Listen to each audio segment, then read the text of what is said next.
គាត់មកបង្ហាញពីអាងត្រីដែលគាត់ចិញ្ចឹមណាច្រើនណាស់ណាមើលត្រីគាត់ឡើងកកក្ដីចិញ្ចឹមត្រីច្រើនមែនតើត្រីគាត់ពណ៌លឿងត្រីលឿងហ្នឹងគេហៅត្រីអីគេដែរបងប្អូន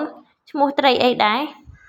បាច់ចំណៃដែលគាត់ឲ្យត្រីស៊ីដូចពោតណោះមូលដូចពោតនេះដាក់ចំណៃឲ្យទៀតដែរត្រីគាត់ច្រើនណាស់ហើយកន្លែងចិញ្ចឹមតំណងមែនតើចិញ្ចឹមបែបធម្មជាតិទឹកឡើងថ្លាមើលឃើញដល់សាច់ត្រីនេះអូគាត់មិនមានតែត្រីទេណាគាត់មានខ្ចៅមានអីទៀតណែមកកាភ្លុះមើលខ្ចៅគាត់ឥឡូវគាត់យកខ្ចៅយកអីខ្លះយកទៅធ្វើម្ហូបល្អិតដូចយើងណាដូចមានដូចឃើញអញ្ចឹងហើយខ្ចៅដងឯនេះល្អិតអញ្ចឹងណាមើលខ្ចៅគាត់មកនៅតែទុំតាមថ្មមិនប្របាក់រាវអីហើយទឹកថ្លាមើលឃើញហ្នឹងនេះសិតតែខ្ចៅមកជើងហ្នឹងគឺគ្រប់ទឹកបានធ្វើម្ហូបរួចមកពេលហ្មងច្រើនណាស់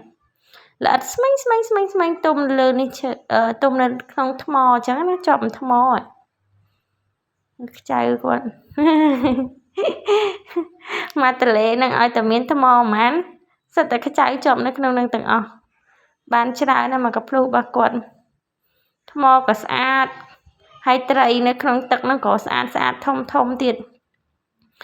កន្លែងគាត់ចិញ្ចឹមទេនេះវាមកវាល្វឹងល្វើយតែគាត់ដាក់ចិញ្ចឹមដាក់ខាំងធម្មតាធម្មណីដែលគាត់រក្សាទុកចឹងណាព្រោះមិញគាត់យកចំណីទៅបាច់ឲ្យត្រីគាត់នៅក្នុងទឹកនឹងដែរគេយកទៅធ្វើម្ហូបអីណែបើយើងខ្ចៅល្អិតទុយតិចចឹងមានយកទៅចំហុយស្ងោរអីចឹងទៅនេះសារាយនេះគាត់ហូបបានដែរមិនគាត់ស្រង់យកទៅបានសារាយមួយធុងបានខ្ចៅមួយកូនចានដៃទៅមើលត្រីដើរកាត់កន្លែងត្រីគាត់គាត់យកសារាយគាត់ហ្នឹងយកមកដាក់កន្លែងត្រីគាត់ចិញ្ចឹមហ្នឹងឲ្យត្រីគាត់ស៊ីចឹងណាគាត់យកខ្ចៅមកលាងសម្អាតទូចចំណិច